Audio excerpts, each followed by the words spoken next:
So hello guys, welcome to our channel सब पर। तो आज हम इस वीडियो में कवर करेंगे 4 topics. First, light year. Second, black hole and cosmic year and nebula. Light year क्या होता है, लाइट ईयर की वैल्यू क्या है, ब्लैक होल क्या है, इसको किसने दिया था, कॉस्मिक ईयर क्या होता है, नेबुला ये क्या वाला है। तो आज हम इस वीडियो में 4 टॉपिक को कवर करने जा रहे हैं। तो लेट्स बिगिन। फर्स्ट टॉपिक है हमारा लाइट ईयर। लाइट ईयर क्या है, स्टार्स के बीच की डिस्टेंस मापने के लिए है। जो स्टार्स हैं, ओके, जो स्टार्स हैं उनके बीच की डिस्टेंस नापने के लिए ये होता है। ठीक है, जैसे ये पूरी गैलेक्सी है, इसके अंदर ये जो छोटे छोटे स्टार्स हैं उसकी जो डिस्टेंस है वो लाइट ईयर से हम नापते हैं। ओके, इसकी डेफिनेशन भी हम देख लेते हैं। Distance travel by light in 1 year called 1 light year. Okay, light के द्वारा डिस्टेंस ट्रेवल हुई 1 साल में वो 1 लाइट ईयर होता है। ठीक है, 1 साल के अंदर जो स्टार्स के बीच में डिस्टेंस ट्रेवल होती है लाइट की, उसे हम कहते हैं 1 लाइट ईयर। 1 लाइट ईयर की वैल्यू क्या होती है, इसे साइंटिस्ट ने दिया था AIU के द्वारा 9.46 इंटू 10⁻15 मीटर। ये 1 लाइट ईयर की वैल्यू होती है। ओके, अब सेकेंड, स्पीड ऑफ लाइट। अब लाइट है, उसकी स्पीड भी होती होगी, जब भी तो वहाँ तक पहुँचती होगी। डिस्टेंस में यार ऑब्वियसली स्पीड तो आना ही है, तो वही स्पीड ऑफ लाइट। ये हम 9th से आ रहे हैं पढ़ते पढ़ते। Speed of light 3 into 10⁸ metre per second. Metre per second ही होती है अधिकतर स्पीड की पावर। ओके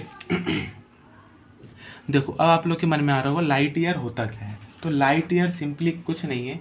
लाइट ईयर हम बस नापते हैं। क्या नापते हैं, हर चीज़ की डिस्टेंस होती है, जैसे कि किलोमीटर।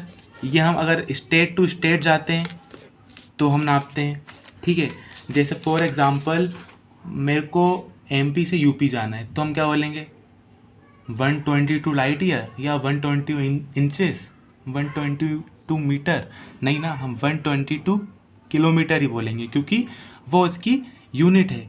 तो ये भी स्पेस में यूनिट होती है। स्टारों के बीच की डिस्टेंस नापने के लिए साइंटिस्टों ने क्या किया है, स्पेस में। ओके, तो लाइट ईयर्स स्टारों के बीच की जो डिस्टेंस है वो नापने के लिए होता है। ओके, अब सेकंड टॉपिक क्या था हमारा, ब्लैक होल। तो हम ब्लैक होल पढ़ेंगे। देखो, ब्लैक होल होता क्या है, सबसे पहले मैं आपको ये बता दूं, ये पूरा बेसिक सा है।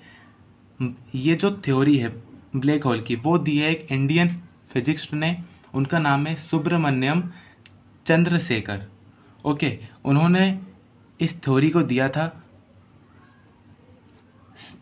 नेक्स्ट, सन गैलेक्सी का चक्कर लगाता है प्लेनेट सन का। यार ये नॉर्मल सी बात है, बट मैंने आपको बता दिया है क्योंकि कुछ स्टूडेंट हैं उनको नहीं पता रहता है। ओके, अब देखिए, अब इसकी डेंसिटी क्या है, इनफाइनाइट। यानी कि जो ब्लैक होल की डेंसिटी है, हम उसके अंदर जाएंगे, इनफाइनाइट डेंसिटी या जाती जाएंगे, और उसकी जो ग्रेविटी है वो भी इनफाइनाइट है। अब हम इसकी एक सिंपल डेफिनेशन देख लेते हैं, बिल्कुल simple definition.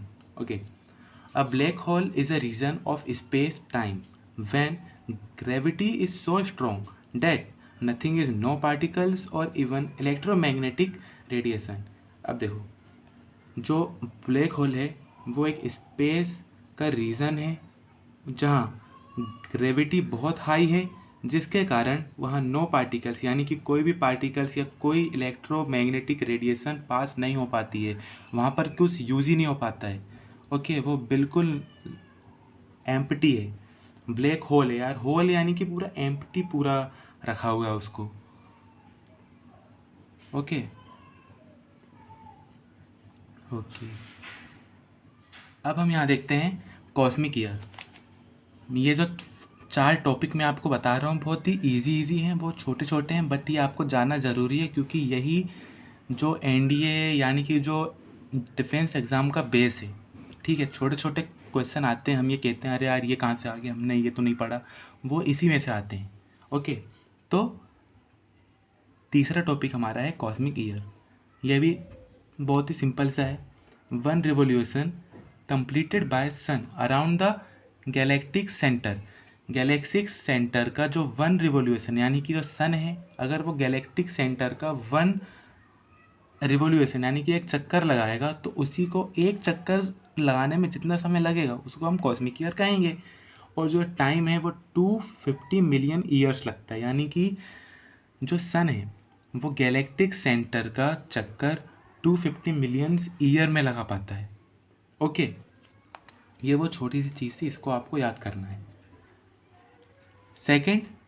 Fourth, nebula. Nebula क्या है? नेबुला जो है, जो स्टार्स के बीच की जो गैप होता है उसे हम कहते हैं नेबुला। गैप, जो उसका गैप है उसको नापता कौन है? लाइट ईयर से हम नापते हैं। ओके, और वो गैप है उसको हम कहते हैं नेबुला। इसकी सिंपली डेफिनेशन देख लेते हैं। A nebula is a enormous cloud of dust and gas occupying the same occupying the space between stars and acting as a nursery for new plant. Okay, अब ये क्या बोलना चाहता है? ये एक बादल की तरह है और ये बहुत स्पेस ऑक्यूपाई करता है बिटवीन स्टार्स। सिंपल सी बात है, एक नेबुला है वो एक बादलों की तरह है और ये स्टार्स के बीच की डिस्टेंस ओके करता है। जो कि इसकी स्टार्स के बीच की डिस्टेंस है वो सिंपली हम कह सकते हैं वो नेबुला है। ठीक है, अब दो इम्पोर्टेंट नेबुला हैं, उसको जानना ज़रूरी है क्योंकि इन दोनों में से आते हैं। अगर आपको ये याद ना भी हो तो भी चल सकता है, लेकिन आपको ये और ये याद तो होना चाहिए। First, Orion nebula. Orion nebula क्या है? फर्स्ट नेबुला, ये पहला नेबुला है और ये सबसे चमकदार है। ठीक है, और ये नेबुला हम कैसे देख सकते हैं? अभी हाल ही में न्यूज़ आई थी कि हमने देखा कि 3 स्टार्स एक साथ थे, तो वो नेबुला ही था। Okay, 3 stars together in the sky, simple सी बात है। एंड सेकंड कौन है? Helix nebula.